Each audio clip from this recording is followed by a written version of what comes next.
How's it going, everybody? It's the Fiona the Fox here. Today it's my channel where I talk about anime, video games, cartoons, most notably Sonic and Ninja Turtles lore. And today, if you haven't read the title of the video, you already know what I'm probably talking about.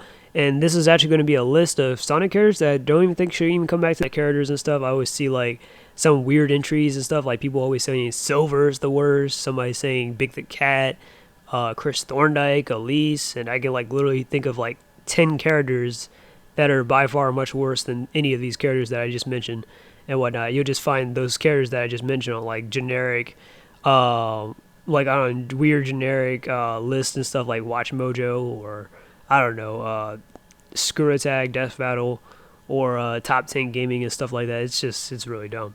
But yeah. So anyways, I'm going to talk about that here in this video. And by the way, I will be making a Sonic 2 video and stuff, like just talking about it and stuff, because I thought the movie was awesome. I saw it on the 9th of this month, April 9th. It was a pretty good ass movie. I gotta admit myself, I really liked it as a fan. There were parts I liked. Well, actually no, I take that back. I loved almost the whole movie. There were some parts I didn't like, but other than that, yeah, I'll talk about it in another video and whatnot. It'll be completely spoilers. In this video, I haven't said anything of spoiler-ish, so definitely go check out the movie. Look forward to my video and stuff. But yeah, but let's talk about this video. So basically, yeah, like I said, I'm making a legitimate worst characters list, or characters that shouldn't even come back to the Sonic series. That is, you know. So yeah, let's get right into it. And at number 5 is Silver the Hedgehog. Silver is another character who received a mixed reception from fans. First appearing in Sonic 06, Silver felt like another carbon copy of Sonic. With Shadow already in the mix, Silver felt redundant. Like Sega felt the need to add another version of Sonic, except this one is totally different since he travels through time. At least Shadow has a distinct personality and actually gives Sonic competition when it comes to speed. And at number 3 is Chris Thorndike. The only reason Chris didn't score our top spot on this list is that he's from the animated series Sonic X. Princess Elise III. Making your debut in the most despised Sonic game ever surely can't be easy, and Princess Elise's involvement in the Sonic 06 narrative really didn't help much either. Elise is a bit of a spoiled princess, quite literally, and spends a lot of the game crying about stuff. She also has the hots for Sonic, leading to one of the most awkward kisses in video game history, which has fueled many Sonic's fans' disdain for the character. Aside from the kiss, she's pretty much useless, and fans have compared her to Princess Peach of the Mario franchise, except crappier, and also, like, significantly more useless. As much as we love Sonic games when they're at their best, we do still sometimes like to point out the worst. If there's one thing I think all Sonic fans can agree on though, it's that Sonic has way too many friends. Some of them are good, most of them suck. So hey, I've never snicked the Screw Attack's top 10 worst Sonic characters. When Shadow the Hedgehog was introduced, we were on board with his rocket shoes and his frowny face all the way up until he died at the end of the game. But then he undied so that Sega could push him for years to come. It wouldn't have been a real issue, except all Shadow's done since then is be a whiny, emo cartoon character. And why does Shadow have to be painted as Sonic's forever rival when we already had Knuckles? Shadow's pointless resurrection not only brought us one of the worst Sonic games ever, but he inspired legions of even edgier original characters. And while we're on that subject... Number 8. Sonic OCs. Your Sonic OC, their Sonic OC, all of them belong here. Number 5. Sonic Adventure has aged like Jinko jeans. It was cool at the time, but looking back on it now shows us just how dumb we really were. But even in 1999, nobody was gonna stick their neck out for Big the Cat. Number 4. Not to beat a dead hedgehog here, but everybody knows what made Sonic 06 such a turd of a game. For now, we're just gonna complain about one of the game's worst characters, Silver the Hedgehog. Short version, you know Trunks from Dragon Ball Z? Silver is crappy Trunks. Silver got some random tip-off in the future that Sonic was going to destroy the world, and instead of using his time travel powers to very easily verify this claim, he goes back in time to just try to kill Sonic anyway. Number 2. Sonic Unleashed will always be remembered as that one Sonic game that was almost good. Besides the Werehog levels, the second most prominent character in the game deserves to be shredded. Chip is a flying gerbil with amnesia, which means you basically babysit him the entire game. That would have been bad enough without his annoying voice chiming in all the time, but what's even more annoying is that despite all of that, this thing is one of the most powerful characters in the entire universe. No, I'm not kidding. Chip is an immortal god of the planet whose twin brother wants to destroy the world. Yes, Chip. Freaking Chip is just as powerful as this snake thing that looks like the king of all cosmos from Katamari Damacy. Alright, like I promised, I'm going to make, I'm going to tell you just my placements and stuff of some of the worst Sonic characters and stuff that was introduced to the series and stuff. I probably just showed you a whole compilation of a bunch of other YouTubers and stuff saying, just having very flawed lists and very odd placements and stuff, like Death Battle putting Charmy above Shadow, like that makes no type of sense. And then somebody putting up DeviantArt OCs above actual canon characters like ELISE, Silver, Chris. I know Chris ain't really canon, but come on, Chris, Cream, like what? I know. So hey, at least on YouTube you might actually find one legitimate list, that being mine. So let's get into it. So starting at number 10, I got Orbot and Cubot. So Orbot and Cubot, they're kind of like some characters and stuff. Obviously, they're a pair of Dr. Eggman's goons that was introduced in, well, Orbot was kind of introduced a little bit inside Sonic Unleashed as a prototype, and then later on, he was reintroduced inside Sonic Colors alongside with Cubot. And from then on there, throughout the Meta era, or through the Colors era, whichever one you want to call it, they've mostly just been Dr. Eggman's just sidekicks and stuff, pretty much just tagging along with him and whatever, on whatever type of adventure and stuff like that, like in Lost World, for example. So that's pretty much their role. They don't really have anything. They're not like tough or anything, and they're just like just supportive and whatnot. So yeah. Now, personally myself, I don't hate Orbot or Cubot. I just don't think I don't think they're bad characters, but I don't think they're good characters. Okay, so like, yeah, like I just don't think they can really add nothing of value to the story or anything like that. Or even to like Dr. Eggman and stuff. Like, yeah, I mean, Dr. Eggman's had various minions like Scratch and Grounder, Boko and Deco and stuff, whatever.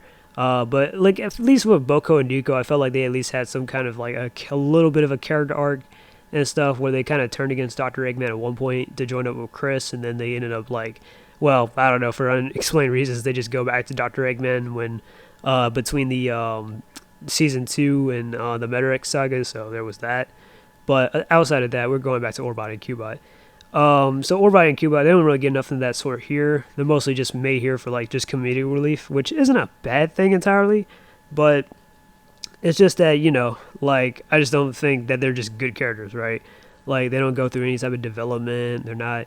I just feel like Dr. Eggman could probably use, or like he could utilize stronger, more better suited robots and stuff. Like, you know, he could probably recommission the E series or something, have like guys like, I don't know, Omega Gamma or something. Like he did have like a Chaos Gamma from Sonic Battle and stuff. He can probably have him back again, or he can get those little Phil robots or the Gizoids, anything, to make his, like, you know, his armies a little bit more stronger, you know.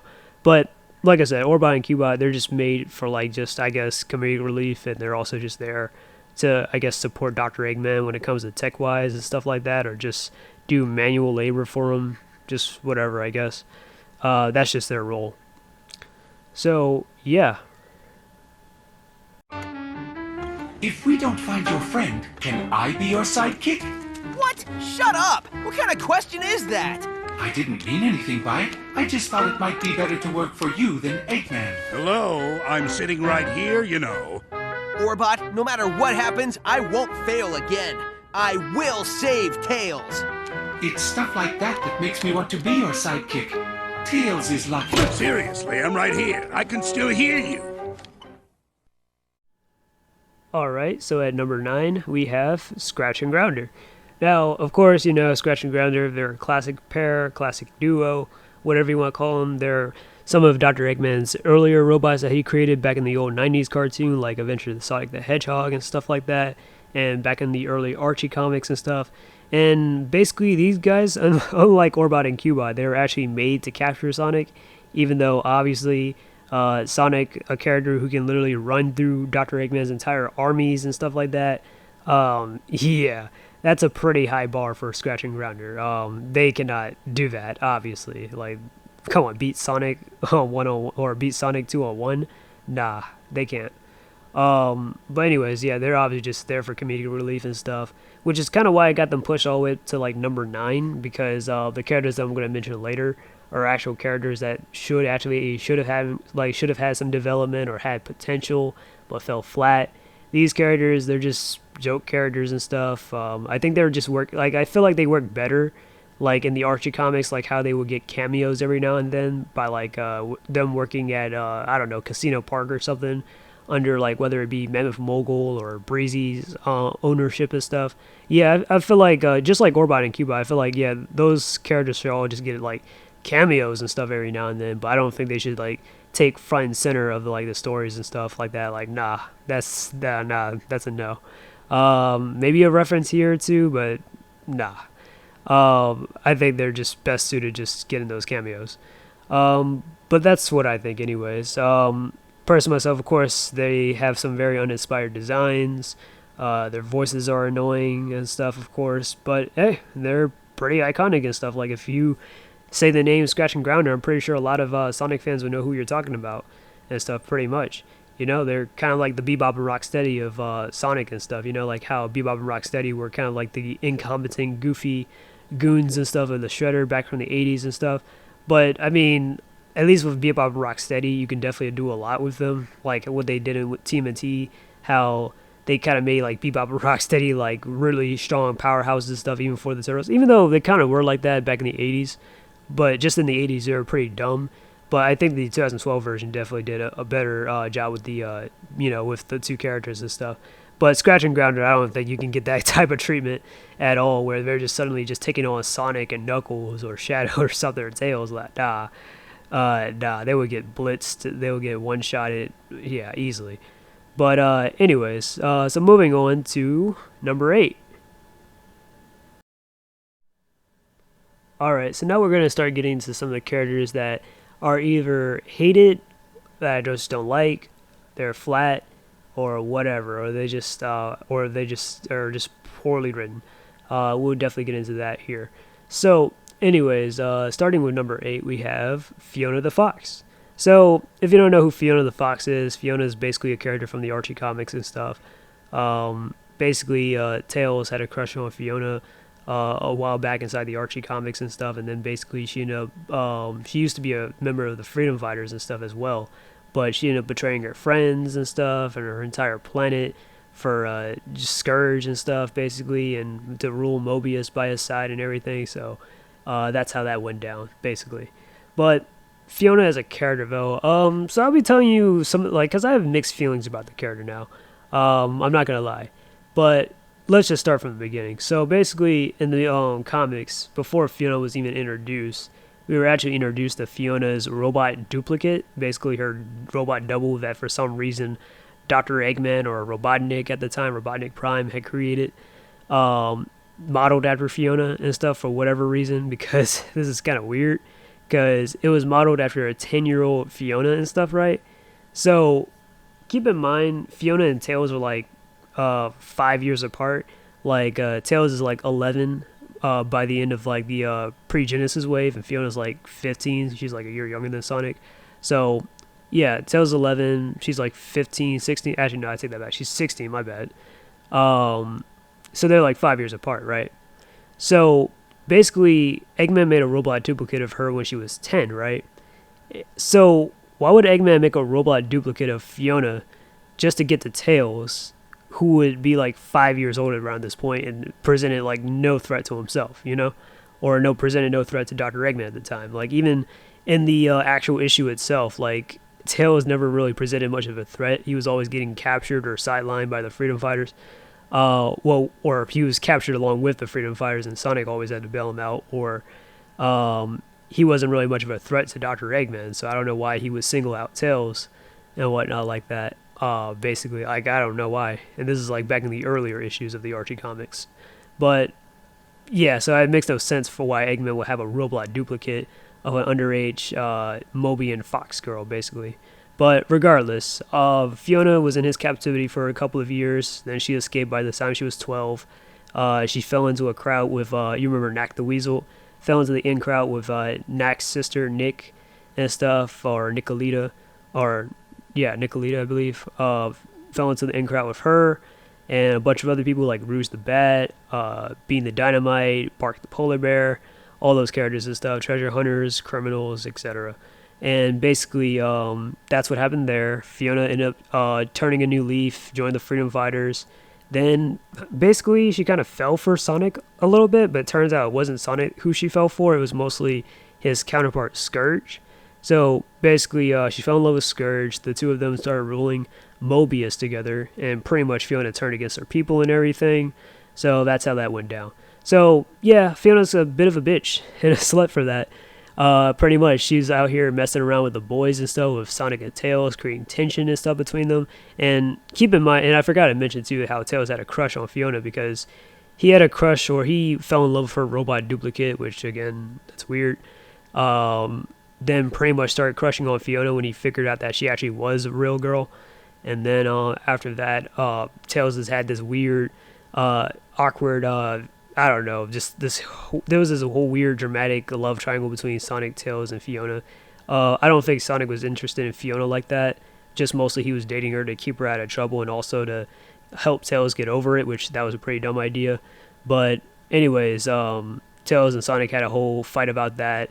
And the reason why I have Fiona at number 8 is because she kind of just, she kind of just flipped that whole entire, like, what's that called? She flipped the entire friendship, like one of the most iconic friendships in all of video games, Sonic and Tails. Just, I don't know, just made it weird and dramatic and stuff. So that's why I have her on this list. But personally myself, as a villain, like, and honestly, even like when she was a hero, because a lot of people who actually like Fiona back when she was like a freedom fighter, I wouldn't say it was a whole lot of people, but as far as I know there are some. I don't think Fiona was an interesting character back when she was on part of the freedom fighters and stuff. I thought she was pretty bland as hell, and looking back, like, I was like, wait, she was there? Like, because it's hard to remember, because, like, yeah, that her and Tommy and all of them are just part of the freedom fighters makes no sense. But anyways, but I did think that it was probably a better direction to just make her a villain along with Scourge and stuff. And I actually thought she had a pretty interesting relationship with Scourge. I don't think it was just, oh, she's just dating Scourge because he's powerful and he's strong and evil and stuff. No, I think Fiona actually did have I think Fiona and Scourge actually did have genuine, like, feelings for one another. And I feel like the best story that utilized Fiona was probably the last comic that she actually starred in Sonic Universe, that being Lockdown, which is a comic about Fiona forming the Destructics to help break out Scourge and stuff. And even when, like, Scourge had, like, left all, like, morale and stuff, he was just all, like, he was just done and stuff. Fiona helped him come back to how he was and stuff, helped him get back to who he used to be and stuff. So I really like that. So if Scourge ever comes back, then I think Fiona should come back. But other than that, by herself as a character, nah. I don't care if Fiona doesn't come back to the series or not. That's just my thoughts. Alright, so at number 7 I have Locke the Echidna. So, if you don't know who Locke the Echidna is, I've mentioned him before on my channel, that basically he's Knuckles' dad and stuff in the Archie comics, that is, and stuff. He was created by Ken Penders based off of Penders' dad and whatnot. But basically, Locke, he's Knuckles' dad in the Archie comics, and he trained Knuckles to become the guardian of the Master and whatnot, based off their forefathers and stuff like that. So, yeah, that's kind of his whole role and whatnot. So, why do I have Locke here on this list?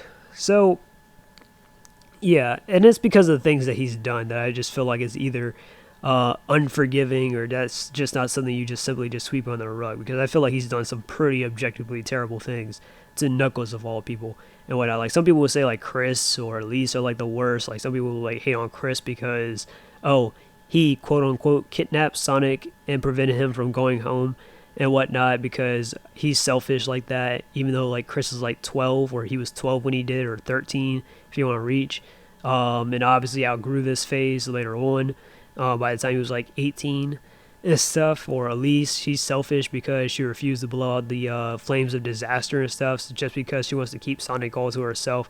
Yeah, people will go as far as to say all those things about those two characters, but no, Locke has done some pretty shitty things as a parental figure, as a dad to Knuckles and stuff. That is just wrong. Like, I don't even think, like, trust me, Chris and Elise would never dream of doing this a day, like, would never dream of doing this to anybody that they especially cared for. So, let me start off with Locke. So, basically, Locke, like I said, trained up Knuckles to become the Guardian and whatnot, right? And in doing so, Locke had taken Knuckles away from their little ancient Wakanda city, basically, where basically there's a city that they come from where it's like full of this ancient tech and whatnot, and they're not actually the last echidnas, but that was actually a lie that that Locke had fabricated to Knuckles and stuff, just so he can keep him, I guess, focused on his training or whatever, so he wouldn't be distracted, which that's a very shitty thing to do, especially since we've seen how, like, Knuckles feels about when he's, like, you know, whenever he believes he's the last of his own kind and stuff, that it kind of does kind of mess with him a little bit, or not even just a little bit, it really messes with him a lot, actually, and stuff, and having your own dad tell you, you're the last of your kind, son, it's just the two of us, and when I pass on, it would just be just you, and then turns out, whoops, there's like a whole city of these guys and whatnot. Like, that's pretty fucked up, don't you think? So that's a really bad lie. And it's kind of weird because honestly, I feel like Knuckles should know every square inch of Angel Island and stuff. So why should there be some weird ancient city under Knuckles' nose that literally has some invisible barrier, like it's like Wakanda or Gorilla City or something? But I don't know. But personally myself, yeah, I feel like Knuckles should know every square inch of Angel Island because he has He has traps spread around everywhere, so he should kind of already know, like for intruders and stuff, so he should already know. Again, because he likes to, you know, he's also a treasure hunter and he's an explorer and stuff, so he should know, like, everything about there is to know about Angel Island. But that's just me. But aside from that, though, Locke. So back to him. So yeah, the fact that he lied to Knuckles his whole life, just about that fact, and then also he, what else did Locke do? Then prior to Knuckles' birth, Locke thought that this was gonna be a great idea. That he thought that Knuckles needs more power and stuff like that to be a powerful guardian. So basically, behind his wife's back, behind Knuckles' mom's back, he took Knuckles' unhatched egg. I don't know how that works with echidnas and stuff. I don't know if they lay eggs or something or what, but basically he took Knuckles' unhatched egg, and as an unborn child, Locke had exposed his own son to chaos radiation just to make sure that Knuckles would become super strong, right? And he gambled Knuckles' own survival on that fact by exposing him as an unhatched egg to radiation.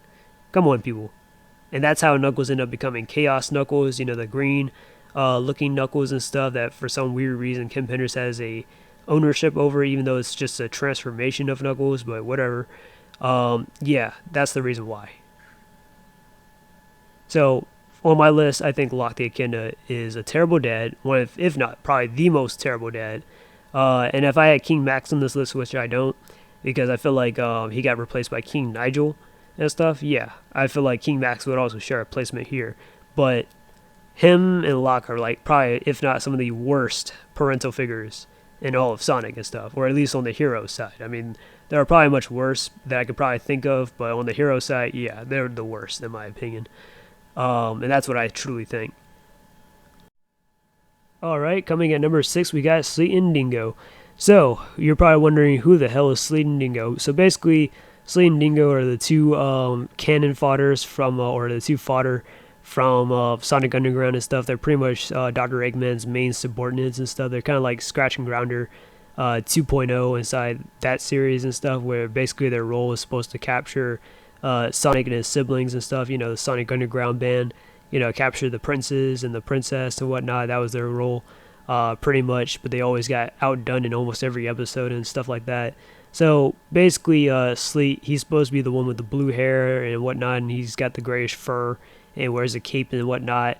Dingo is basically the orange one with the yellow hair and stuff, the ugly, like they're both ugly anyways, and they have some very ugly designs and whatnot, and some lame ass powers and shit like that. Pretty much Sleet, he's supposed to be kind of the smart one of the group and whatnot. He has this remote control that's supposed to turn Dingo into like whatever he wants him to be and whatnot. That's pretty much how Dingo is able to use his powers and stuff, and that's kind of lame as shit. But he turns into whatever, whether it be like whatever, just convenient and stuff, whether it be like rope or I don't know, a chair or something, or a couch, I don't know, anything, or or a person and stuff, and Dingo hardly looks indistinguishable from anyone else, so it's pretty obvious and stuff. But yeah, Sleet and Dingo, definitely one of the worst characters and stuff. I mean, I don't know why people don't put them on the list, but yeah, I'm not really too fond of these two characters, if I'm going to be honest with you.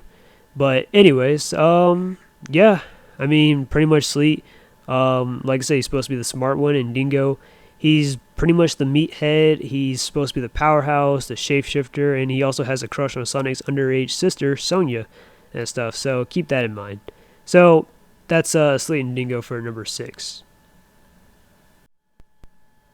Also, a little side note, I feel like pretty much characters that can definitely fill this role or fill their roles easily, but just done a million times better, will probably be Knack the Weasel for Sleet and Mimic for Dingo and stuff. Because Knack is a little incompetent himself, but he at least has a pretty cool and decent design and stuff, and he at least has more things going for him than just simply just being a pilot and telling Dingo what to do and whatnot. Like, yeah, Knack isn't exactly tough himself either. Like, he pretty much hides behind being the Dynamite or Bark the Polar Bear in like some of the comics and stuff in terms of like power wise, but in terms of like, yeah, but still, he's still a good, like, he's like one of the best sharpshooters and stuff inside the Sonic series and whatnot. And yeah, that's pretty much the best I could do there. I mean, he pretty much gets hired by Eggman to, like, I don't know, either recover the Chaos Emeralds or whatever. He's a treasure hunter as well. So yeah, and then there's also Mimic and stuff, one of the newer villains inside the IDW comics and stuff, where Mimic is actually pretty cunning and he's very cutthroat and stuff. Like, yeah, his shape-shifting powers really do make him distinguishable from other characters and stuff. The only difference is the saturation and stuff, and sometimes the details might be like, oh, it might take on some of his own traits, like his eyes and stuff from time to time. But other than that, yeah, those characters a million times better than Sleet and Dingo. So that's definitely an example right there of why these two characters aren't really that necessary.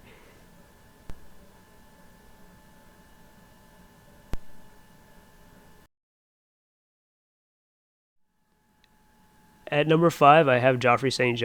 Now, about the Archie comics. I like the Archie comics and stuff. I like the pre-Genesis wave. I like the post-Genesis wave, you know, the reboot and stuff. And of course, I like the IDW comics.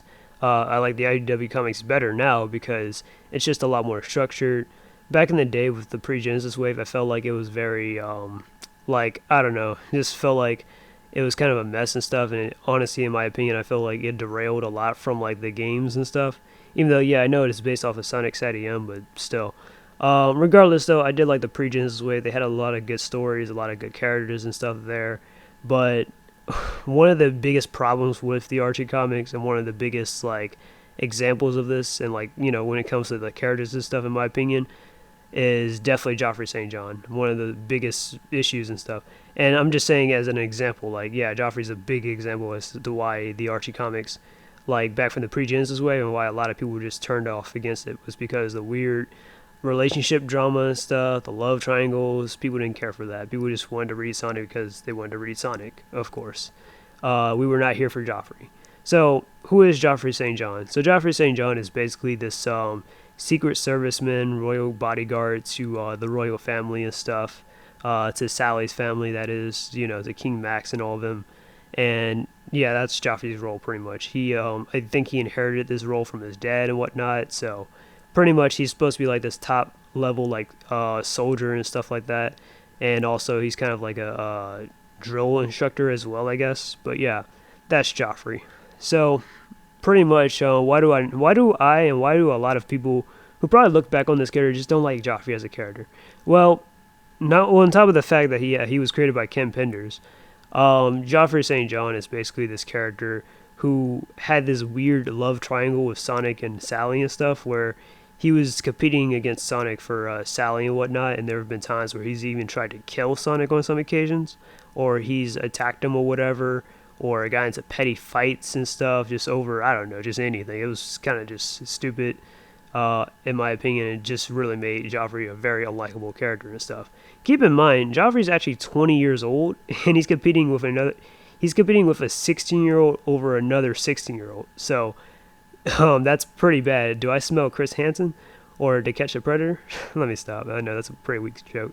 my point is, yeah, that was also a really big thing too. And then it didn't help that Ken Benders literally tried to disguise this by saying, oh, well, you know, in the UK they get married at like 15 and stuff. Although this is an American comic book, but that's none of my business, right?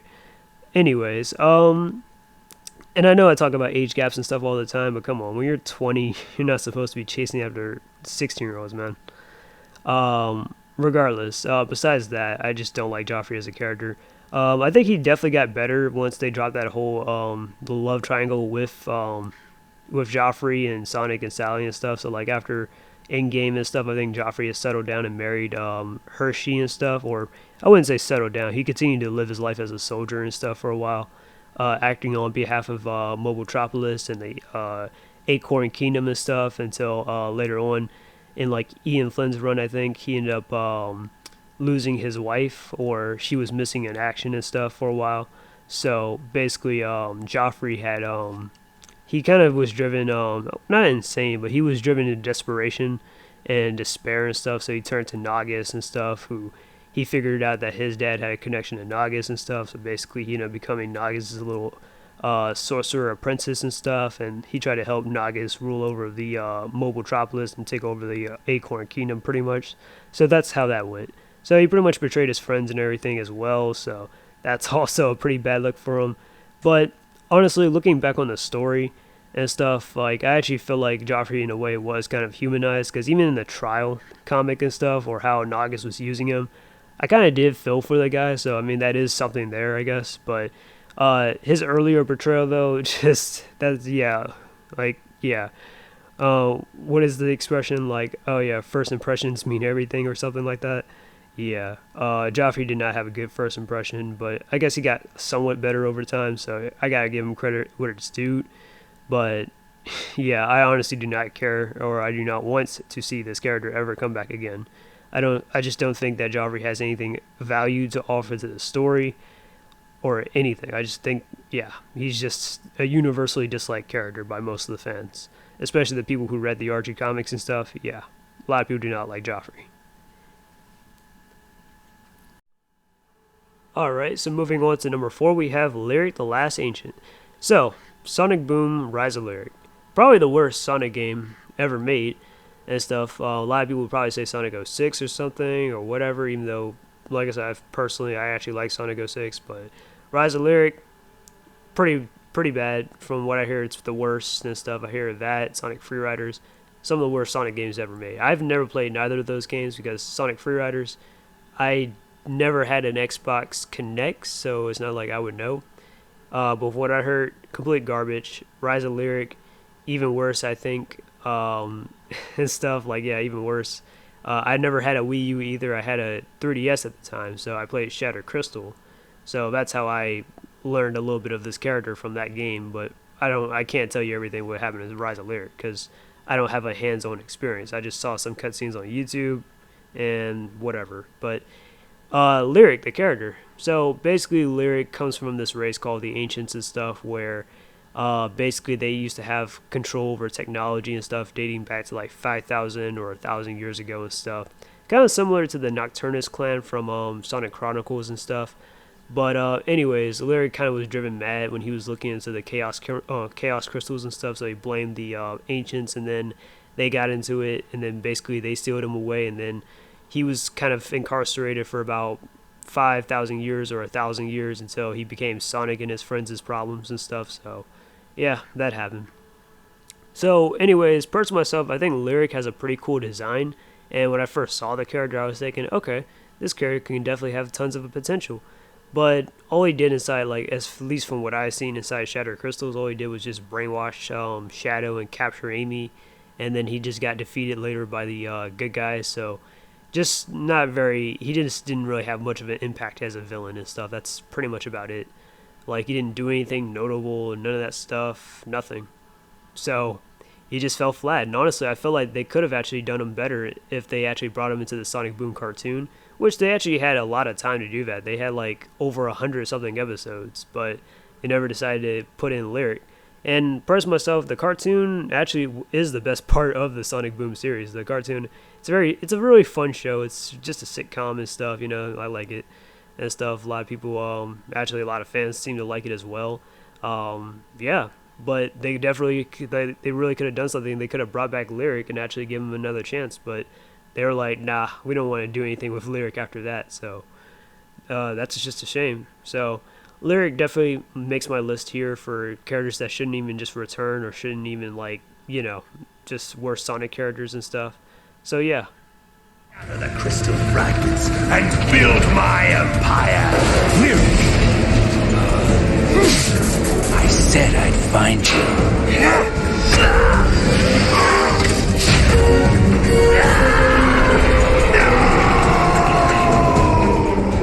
Man, I wanted to do that. Does it matter who did it as long as it's done? We all couldn't kick him off the airship, Amy. And you know why? No. Why? Because we're a team! We got beaten to the punch, or in this case, the kick as a team. We can raise our heads proudly, knowing that we traveled all this way just to watch somebody else finish the job. When we walk down the streets and people whisper, those are the ones who couldn't quite save the day. Almost, but not quite. We'll smile together because we didn't do it as a team. I finally understand teamwork. And it's beautiful. That was pathetic. Styx may have taken the long way to get to the point, but she's right. We beat Lyric together as a team. And I'm leaving alone, as your superior. Too bad that guy's such a hard case. He'd be a great addition to Team Sonic. You mean Team Knuckles? Team Sonic. Team Knuckles. Guys? Team Sonic. Alright, so for number 3, we have Tommy the Turtle. So, I'm going to keep the story as short as it needs to be and stuff. So, right from the jump, Tommy is one of Sonic's old childhood friends back in the Archie comics and stuff, where Sonic used to use his speed to pick on Tommy because he was slow and stuff. And then, you know, pretty much Tommy ended up challenging Sonic to a race, and by some chance he actually beat him because he got the best of Sonic's arrogance in this version and whatnot. And then eventually Tommy and Sonic end up getting separated when they were kids, and then Sonic comes back, finds Tommy, and Tommy eventually joins the Freedom Fighters, and they become friends and stuff like that. And then later on, Tommy ends up gaining some new abilities like control over nanites and stuff like that. Then he gets possessed by one of Eggman's robots called Adam and stuff, which had this whole plot of using all the Chaos Emeralds in the entire universe to make himself super powerful and stuff, much stronger than even that of Super Sonic and stuff. So pretty much Tommy ended up taking Adam, and with the will that he had left, he managed to sacrifice himself by getting himself killed to take out Adam. So that's how that went, pretty much. So anyways, yeah, so obviously I'm not really a huge fan of the story alone, because one, I just don't feel like Sonic is the type of character, even in general, to use his super speed to just pick on other characters and stuff like so. Like, come on. Even as a kid, like, you saw in the Sonic movie how, like, Sonic was, and I know the movie is, of course, not canon or not exactly game accurate, but I feel like some elements do actually apply to Sonic's character and stuff. Like, you see as a kid where Sonic's using his speed and stuff to, like, pick flowers and stuff and run back to his guardian Longclaw without being caught and stuff, you know, stuff like that. He was like kind of a nice, yeah, he was a nice and sweet guy. And even in like the manga and stuff, like Sonic was actually a kid named Nicky who used to get picked on and stuff and bullied. So I feel like stuff like that, or how he accepted Tails and stuff, who also was bullied and picked on, which I feel like, yeah, part of that definitely kind of creates the strong parallel between the two. But for Sonic to be picking on some other guy named Tommy and stuff because he's slow, yeah, I just feel like that's out of character in my opinion. But anyways, besides the point. So Tommy the Turtle, what do I not like about this character? So I just don't like the character because I just feel like he's just boring. I just don't even see what's the purpose of having this character. His design is so lame. He looks like a generic cartoon turtle. Like, he literally looks almost like Cecil the Turtle. Or actually not almost, he does look like Cecil the Turtle, just without the bow tie, I think, right? So I just don't see what's the point of having this character around at all, and that's kind of the reason why they killed him off in the first place. From what I heard originally, he was supposed to have a lot more of a gruesome death, where he was supposed to be killed off in like issue 175 and stuff, where Eggman captured all of Sonic's friends and stuff, and Tommy was supposed to be killed in the collateral damage or something by E123 Omega, but that was a little bit too violent, and they kind of flipped the script, so they kind of killed him off a little bit more earlier than that. So yeah, and at least he went out in a more heroic kind of way to stop the greater, stop the greater evil here, I guess. But yeah, but other than that, yeah, I'm just not really too. I'm not much of a fan of Tommy, and I think he's honestly one of the worst Sonic characters and stuff. So yeah.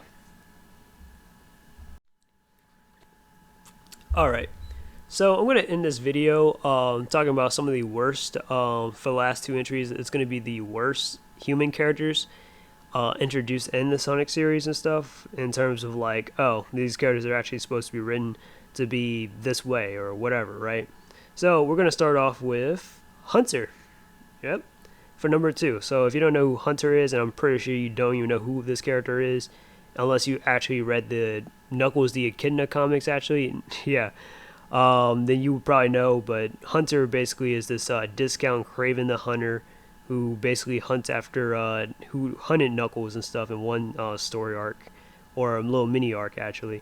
Him and apparently Knuckles' old bully Monk, apparently. And basically after killing Monk, Knuckles ended up beating the shit out of Hunter and stuff, and pretty much had him incarcerated. Eventually, Eggman ended up taking over Angel Island during the Archie comics and stuff, and basically Hunter had became one of his little subordinates. So he got quite the upgrade in terms of his weapons and stuff. So then later on, he encountered Sonic and Knuckles later, and Knuckles ended up becoming Hyper Knuckles and ended up tossing him off of Angel Island, where Hunter ended up drowning to death. So that's how he went out. So design wise, his design is kind of bad in my opinion, or it just doesn't look all that great in the in his first appearance. But I guess in his second appearance, it did look a lot better. He kind of almost looked like a Dragon Ball Z character. Actually, not almost. He actually did look like a Dragon Ball Z character.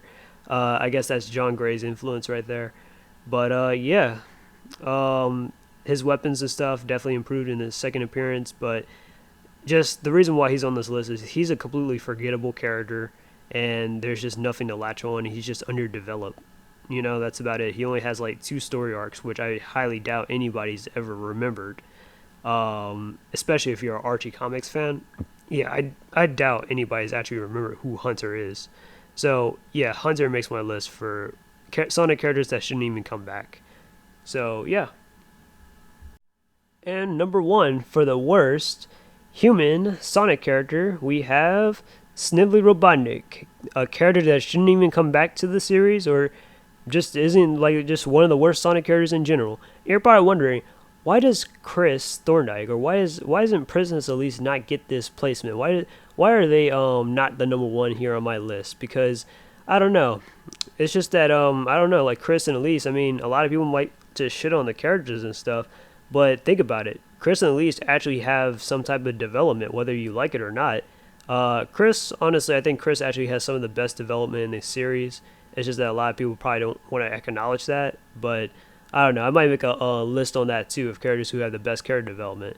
And Elise also has some pretty good character development as well in the game, believe it or not. But Snively, like, oh my god, Snively goes through almost no character development. This character is always going to be a cowardly, spineless minion to Dr. Eggman. That's just his role, right?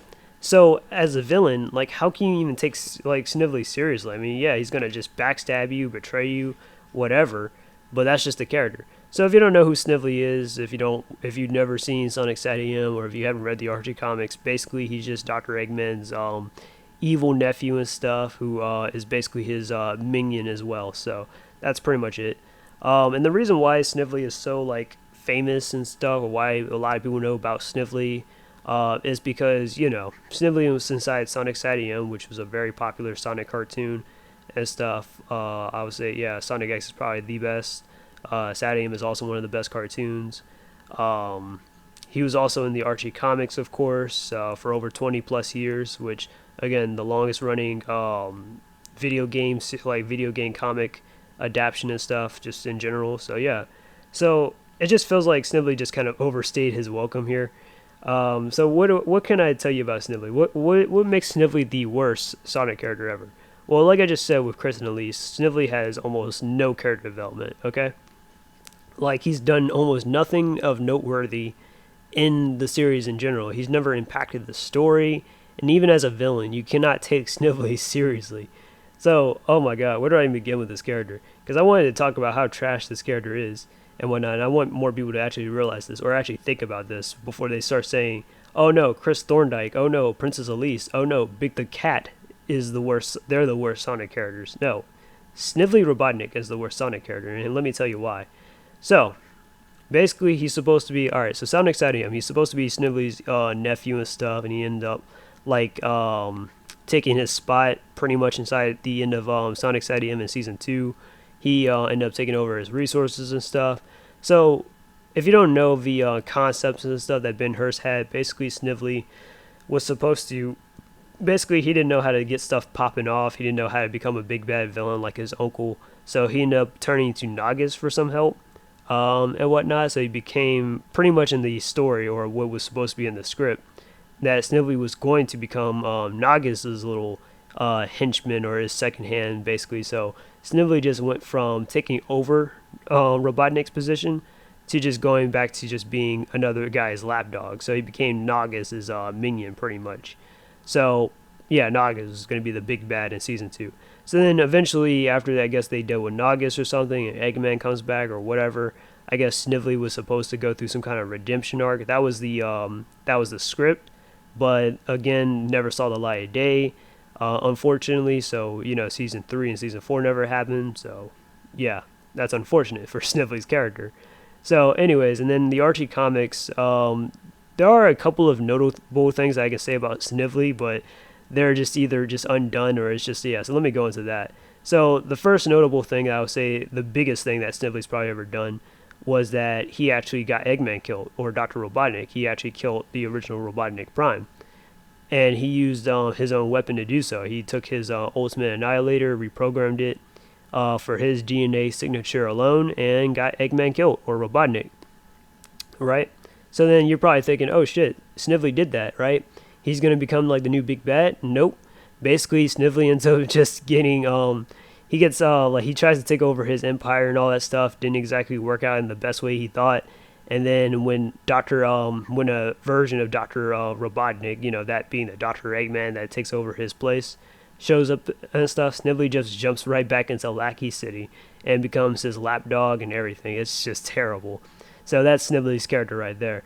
And then eventually stuff happened where Dr. Eggman ended up losing his mind, ended up turning, like, went crazy, and then he was left in Snively's care. And then in that time, Snively decided to incarcerate Dr. Eggman, and pretty much he decided to pretty much team up with the Iron Queen and the Iron King and the Iron Queen and stuff. He formed a little alliance with those guys. He was having a bit of an affair with the Iron Queen, which that's probably the second most notable thing Snively's ever done in the comics, out of 20 years, by the way. So hey, you boy Snively, he got game, I guess, right? So he's with the Iron Queen and stuff, having this whole affair. And then basically when, like, you know, they just take over and stuff, Mobotropolis, of course. And keep in mind, Snively's also a lapdog here, too. It's his position, it's his role. Basically, shit starts going south when the Iron Queen is losing, and the Iron King's getting his shit rocked by Amy Rose and everybody else and stuff. And the Freedom Fighters get, like, yeah, they're fucking their shit up. So then basically Snively, he literally pulls a whole Jerry. This man crawls on his knees right back to Dr. Eggman. Even after Dr. Eggman, while crazy, kind of already predicted this would happen from Snively. Snively, like, was trying to talk that street talk. He was telling Dr. Eggman that he ain't shit, and that he's happily with Regina, with the Iron Queen and stuff, and basically Dr. Eggman's going to be locked behind this prison and stuff, only for Snively to literally crawl back on his knees. Eggman was like, yeah, Snively, you're going to be crawling back on your knees and stuff. You really think that you're going to maintain this happiness and all that bullshit? Nope. So, literally proved him right. Snively literally crawled back on his knees, speechless and everything. He was like, couldn't even form a straight up sentence and stuff. He was like, oh, everything's good. And then, yeah, Snively's a terrible character, man. Like, he is so dependent on Dr. Eggman, it's not even funny.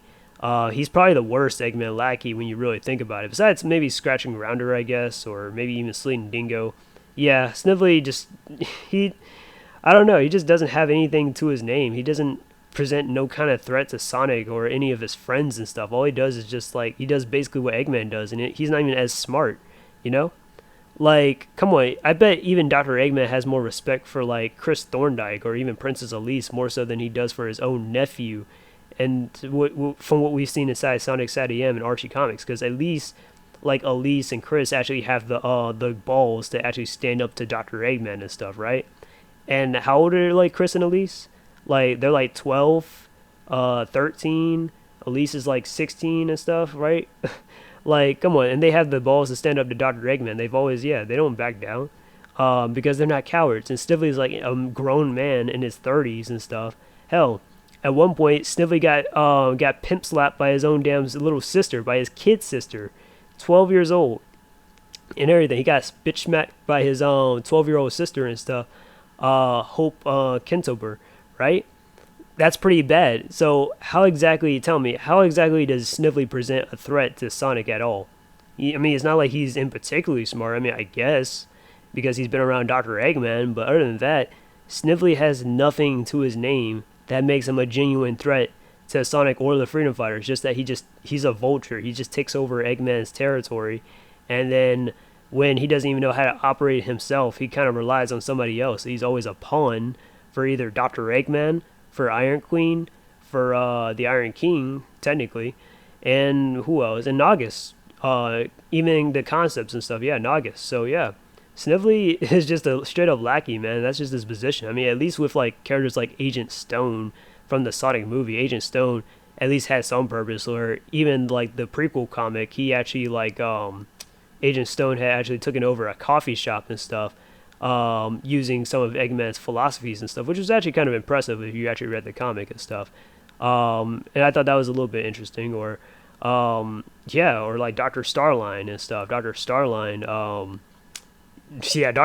was tearing it up inside the IDW comics. He definitely does have quite the presence and stuff. Bokoon, of course, is a better minion than Snively and stuff. But, and I'm not saying like, like I said, Snively, just a terrible character, man. So that's my list there for some of the worst Sonic characters and stuff, characters that shouldn't even come back. Snively is the number one, followed up with, so basically here's how it goes. So basically, for number 10 and 9, I put Orbot and Cubot and Scratch and Grounder all the way at 10 and 9 because I just don't feel like they're not that bad, but it's like, how do I put this about those two characters? They're not supposed to be taken seriously or anything, so they're not obviously meant to be like, Then for number, number 8, we have Fiona and stuff. Fiona, honestly, I feel like if you replace Fiona with Breezy, that would definitely be a lot more better. Breezy is a much more better character than Fiona. But Fiona, though, like I said, if she were to like come back with Scourge or something, I wouldn't mind that. But by herself, nah. Fiona is best stayed away from the story. We don't need none of that love triangle bullshit or none of that stuff or whatever. Then we have number 7, what was I at number 7 with Locke? Yeah, Locke, terrible dad. Nothing. Enough said right there. Number 6. Let's see who we have at number 6. Sleet and Dingo. Yeah, just two generic pawns. I already told you. Basically, you just replace them with Knack the Weasel and a Mimic. Then you have just a more updated Sleet and Dingo and stuff that are much more better written and much more better handled. Then number 5, we have Geoffrey St. Get rid of the character entirely. Number 4, we have Lyric, which again, Geoffrey, at least they tried to do something with Geoffrey there for number 5. Number 4, Lyric, they didn't even give this man the time of day. Number 3, we have Tommy the Turtle, a character that shouldn't even just, a pointless character in general. Hunter, a very forgettable character. Nobody even knows who this character is, I bet. And then Snively Robotnik, a character that just overstayed his welcome. So that's my list for the worst Sonic characters, people. If you have a list yourself, tell me and stuff down in the comments down below. But this is the Keenest Fox, and I am out. Peace. And until we meet again.